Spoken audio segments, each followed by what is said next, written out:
Assalamu alaykum wa rahmatullahi wa barakatuh. Bismillah ar-Rahman ar-Rahim. Alhamdulillah, Shaykh Yahya is running just a couple of minutes late. But in the meantime, I just want to make just one quick announcement that, inshallah, Masjid Ul Haqq, we are using local sightings, and we have a group of brothers that will be at Monroe and Franklin Street to get a verification of a local sighting. But inshallah, once we get verification of a local sighting, we will start Tawir prayer tonight, and Tawir prayer will start around 8 o'clock, and inshallah, tomorrow will be the first day of fasting. But we ask that you stay in contact with the masjid. Make sure that you're here around Maghrib, and inshallah, we will have that announcement. So inshallah, our Shaykh is here, so I'm going to turn it over to Shaykh Yahya. Assalamu alaykum wa rahmatullahi wa barakatuh.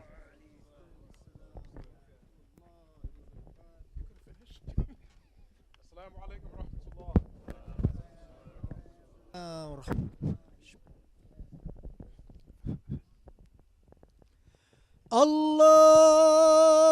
Allahu Akbar, Allahu Akbar. Allahu Akbar, Allahu Akbar. Ashhadu an la ilaha illallah.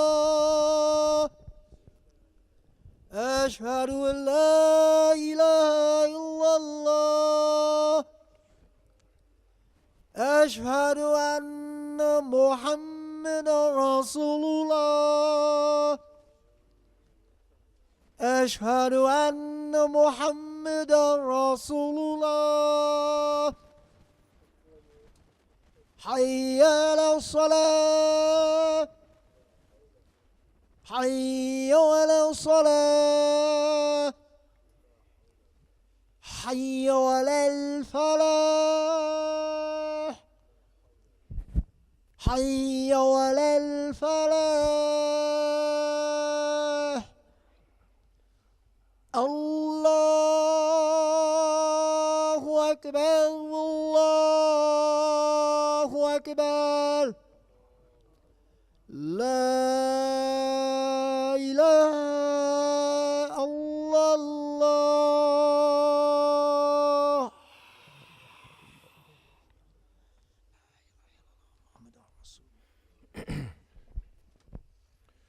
إن الحمد لله نحمده ونستعينه ونستهديه ونشكره ونعوذ بالله من شرور أنفسنا ومن سيئات أعمالنا.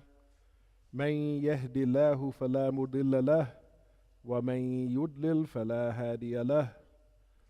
وأشهد أن لا إله إلا الله وحده لا شريك له وأشهد أن محمدا عبده ورسوله.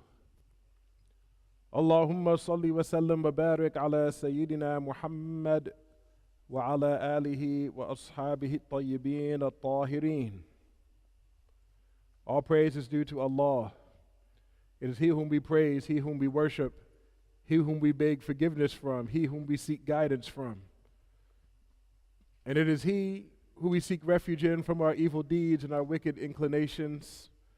Whomever Allah guides and none can misguide him, and whomever Allah puts on the wrong path, then none can guide him. And I bear witness that no one is worthy of worship except Allah Ta'ala, the one who has no partner and no similar. And I bear witness that our beloved Muhammad Sallallahu Alaihi Wasallam is His slave and final messenger.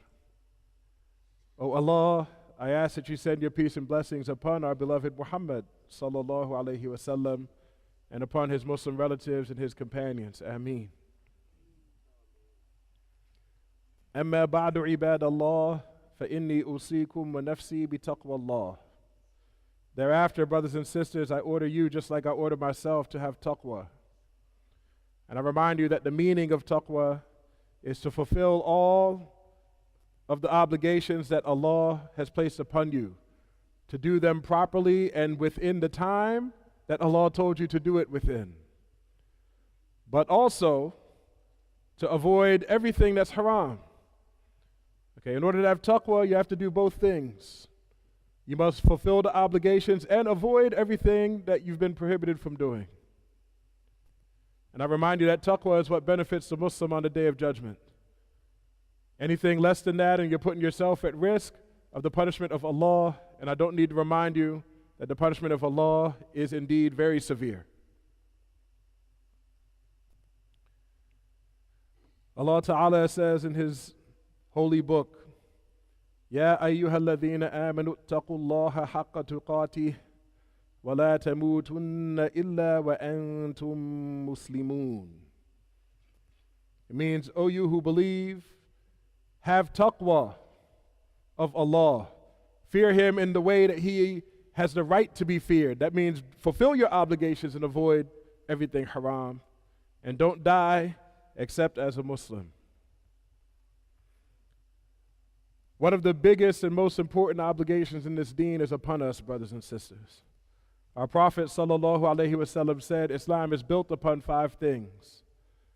Okay, this hadith doesn't mean that these 5 things are all you have to do to be a Muslim. No.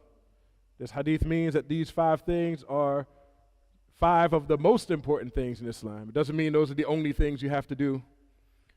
But our Prophet ﷺ, he mentioned among those 5 things, fasting the month of Ramadan. We've already heard reports from overseas that the moon was sighted in other countries. But as Brother Musa was saying, the scholars disagree about whether there is a limit on how close the moon sighting needs to be. Some scholars said there is no limit, so a moon sighting anywhere in the world will count for us. Other scholars said it has to be local. Okay, and then the ones who said it has to be local, they disagreed about how close it needs to be in order to count as local. Okay, so you find there are different opinions on this issue. I'm talking about legitimate opinions, not made up opinions, not mistakes. Different legitimate opinions based on Quran and Sunnah about how we approach this issue. I'm bringing this up simply because we have to learn not to overreact if we find that another community somewhere started fasting a different day than us, or that they did the Eid on a different day than us. In many cases, all it means is they followed one of the other legitimate opinions, which is their right to follow.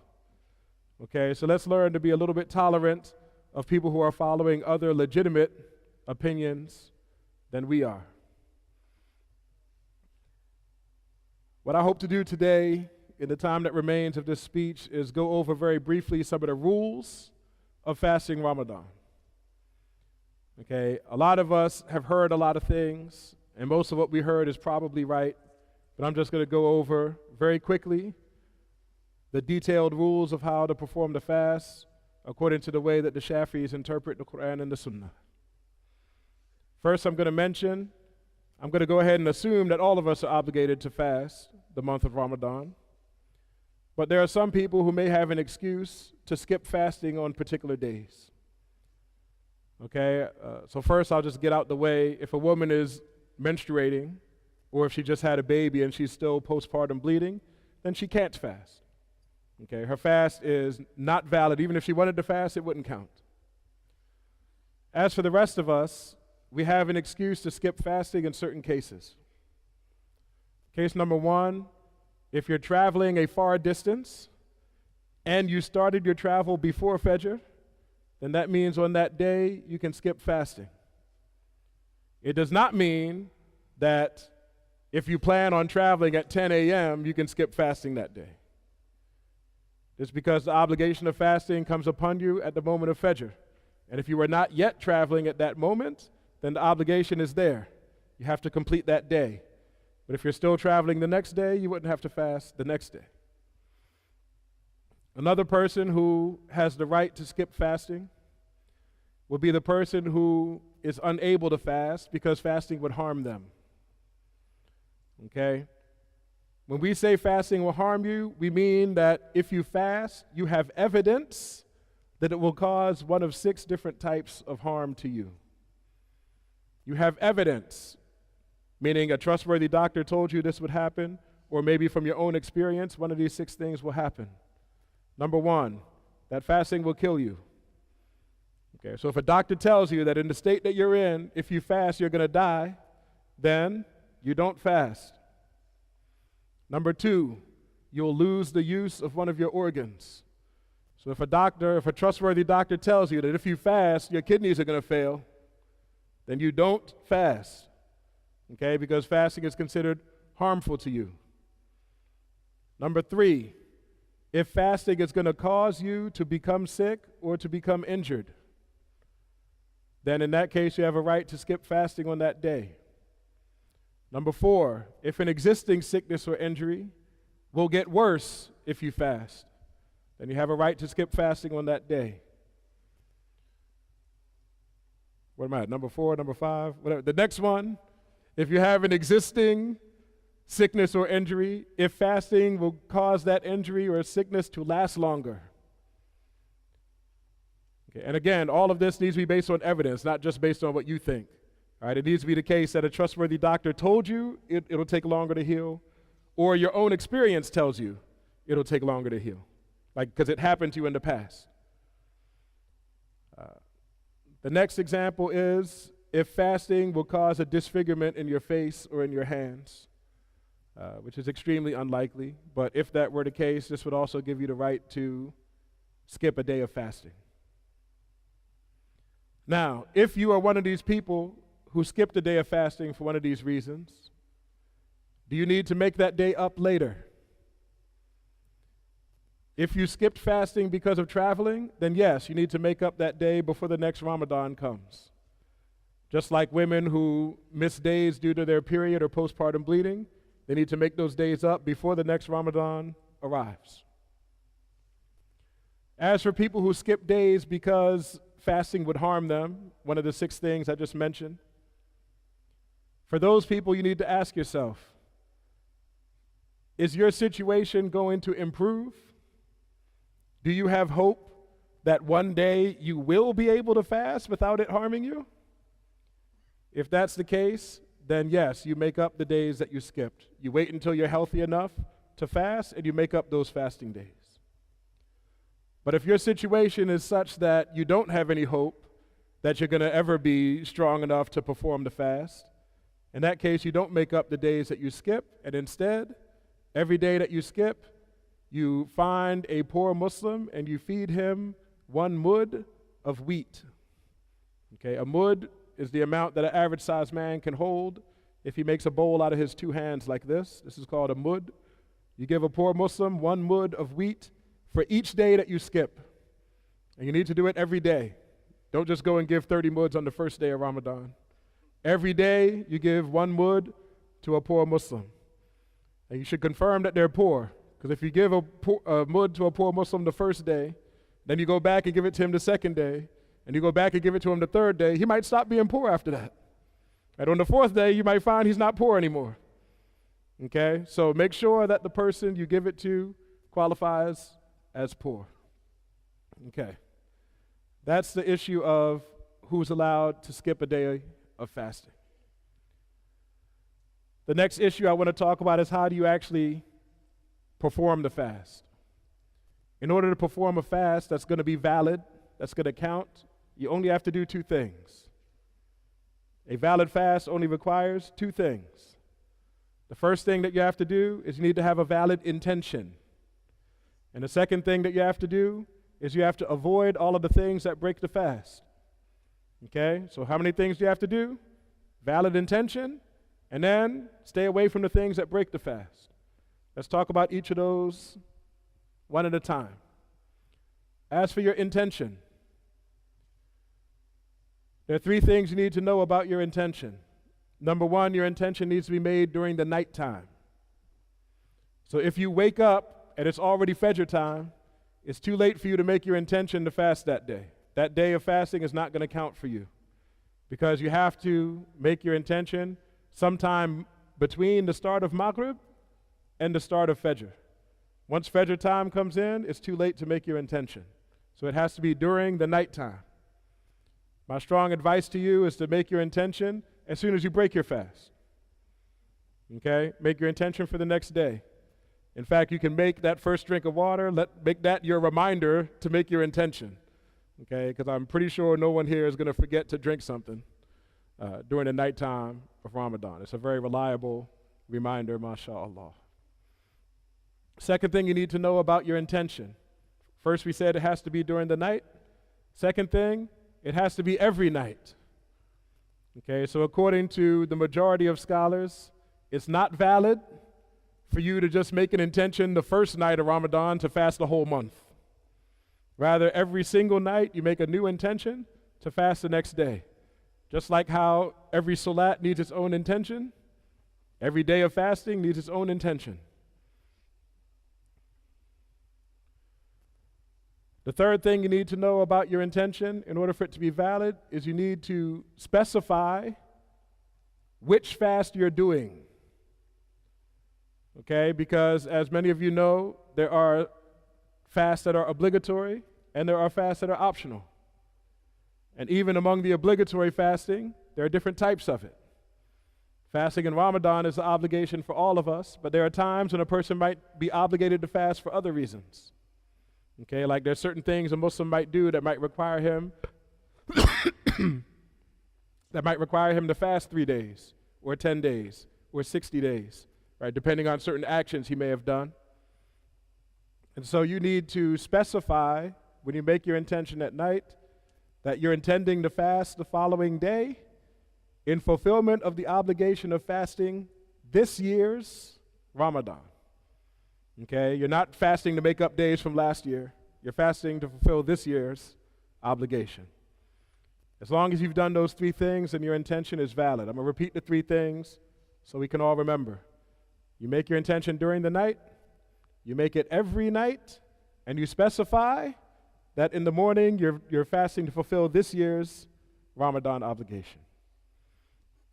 Other than that, the only other thing you need to do for your fasting to be valid is you have to avoid the things that break the fast. There are 5 things that break the fast. As long as you don't do any of these 5 things, your fasting will be valid. What are the 5 things? Number 1, leaving Islam. If a person leaves the religion of Islam, that breaks their fast. It won't count that day. Doesn't matter if they left Islam on purpose or if they left by accident. If you find yourself out of Islam, that day of fasting will not count for you. Number 2, sexual intercourse. If a person has sex, whether it's vaginal or anal, it will break the fast. Okay, it doesn't matter if you finished or didn't finish, the act itself breaks the fast. Number 3, masturbation. Masturbation breaks the fast if you finish. Okay, it's at the point of finishing that the fast is broken. Number 4, inducing vomit. If you make yourself vomit on purpose, that breaks your fast. It will not break your fast if you didn't do it on purpose. So if you're sick and you just end up vomiting due to sickness, this will not break your fast. But you do need to be careful that you don't swallow any of it back down. But as long as your vomit was not on purpose, your fast is still good. But if you decide you want to vomit, so you put your finger in your throat to make yourself vomit, for example, that breaks the fast. The 5th and final thing that breaks the fast, which is the one I need people to really pay attention to, is if you put anything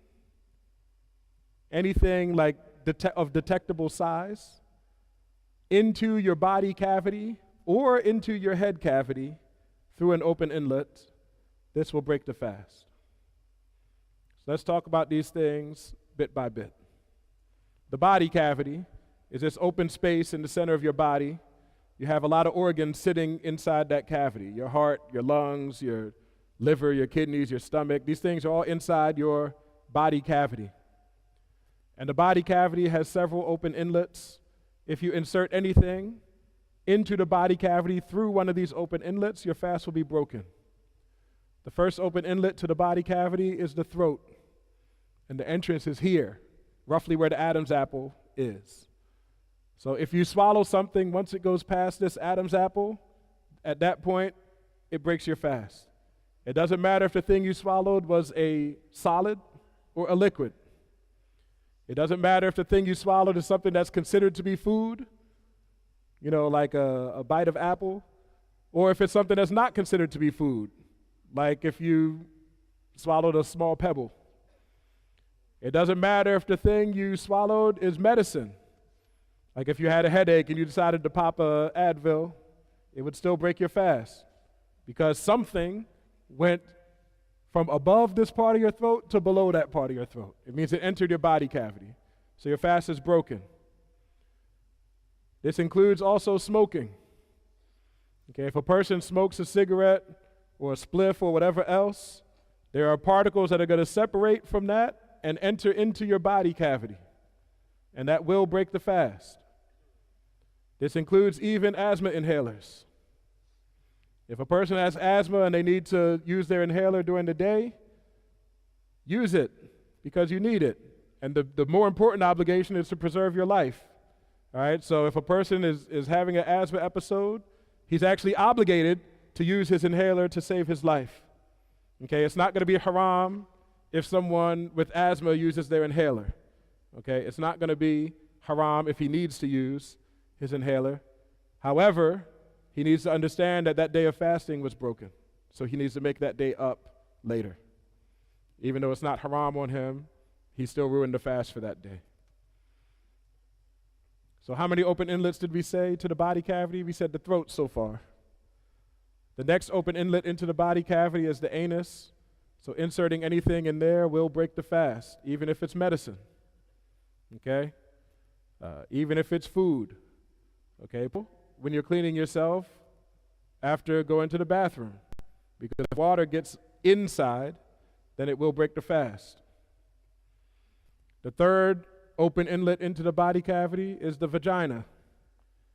Inserting anything in there will break the fast.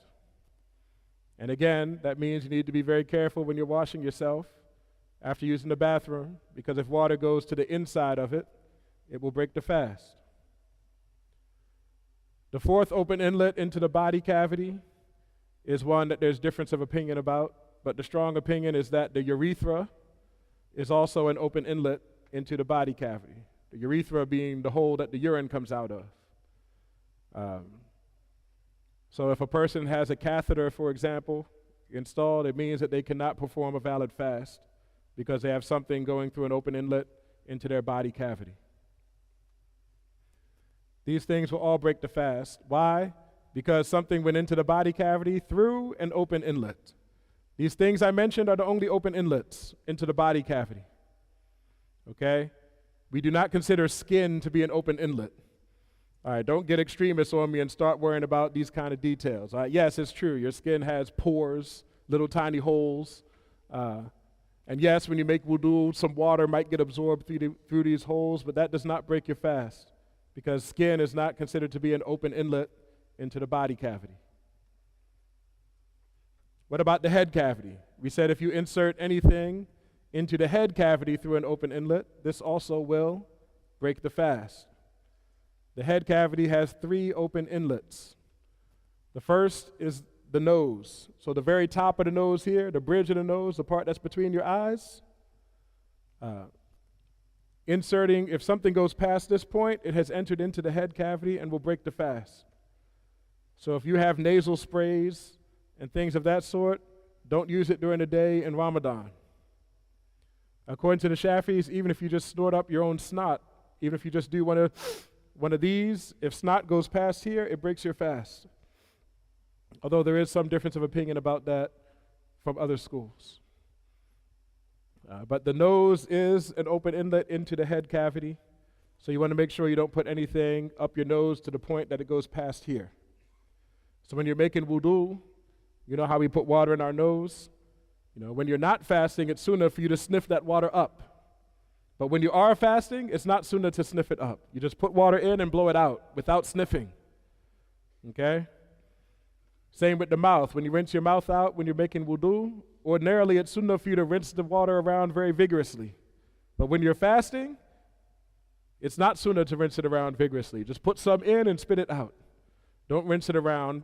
And this is out of fear that you might swallow 1 drop, which would be enough to break your fast. The other 2 inlets into the head cavity are the ears.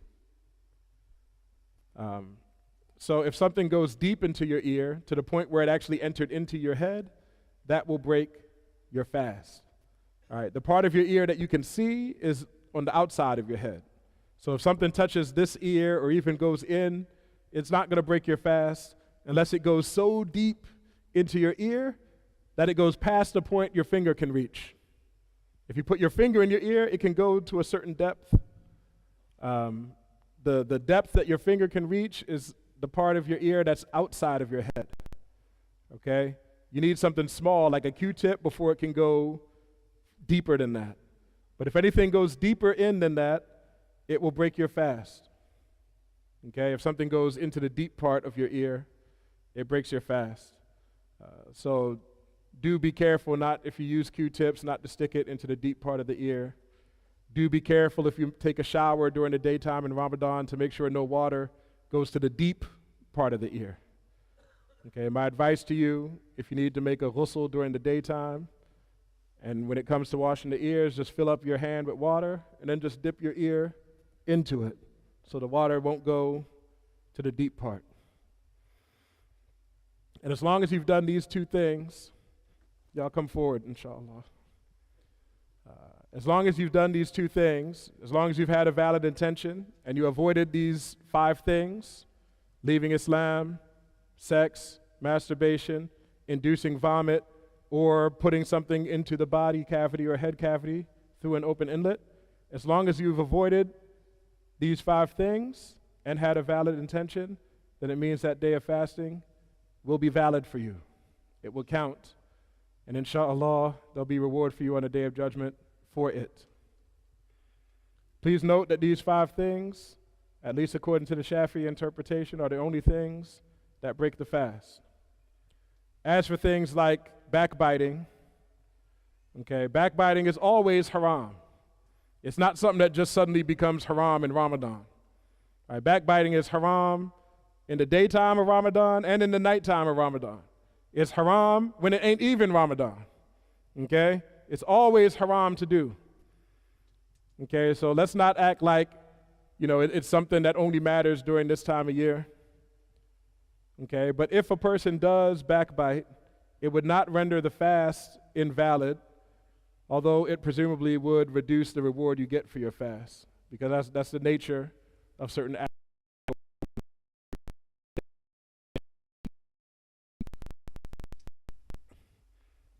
Other than that, and I know it's getting late, there are a couple of sunnahs I want to emphasize and clarify. Among the sunnahs of fasting is to break once you know that Maghrib time is in. Okay, so once Maghrib time is in, you don't waste time, you hurry to break your fast. And you should break your fast with 3 dates. And if you don't have 3 dates, then just do 1 date. And if you don't have 1 date, then use water. Okay? But I really want to make sure this is clear to everybody. The sunnah is to break fast quickly only once you've confirmed that Maghrib time is in. Some people, they want to follow the sunnah so bad. They want to rush to break fast so fast that they do it when it's not even Maghrib yet. They started eating when it's still Asr time, which means they broke their fast. Okay? Don't be one of those people. How do you know if Maghrib came in? Because the sun has completely set. That's your sign that Maghrib is in. It's when that disk of the sun has completely disappeared below the earth. Okay, if even a little bit of that disk is still above the horizon, that means it's still Asr time. And yes, I have witnessed myself many, I don't mean once or twice, I'm talking probably over 100 times, that I've heard someone's phone start calling the adhan and the sun was still up. Okay? Don't think that just because your phone started making noise that now it's time to eat. Go to the window and make sure Maghrib is in first. Okay, there are rules in this deen for when the salat times come in, and it does not involve apps. I challenge anyone here to find me a hadith where the Prophet ﷺ said, when your cell phone app start calling the adhan, that's when you break your fast. Okay, he told us how to know when the salat times are in. And if you wish to be safe on the day of judgment, my strong advice to you is follow what the Prophet ﷺ said, not what whoever the unknown person is who made that app says. أقول قولي هذا وأستغفر الله لي ولكم فيا فوز المستغفرين.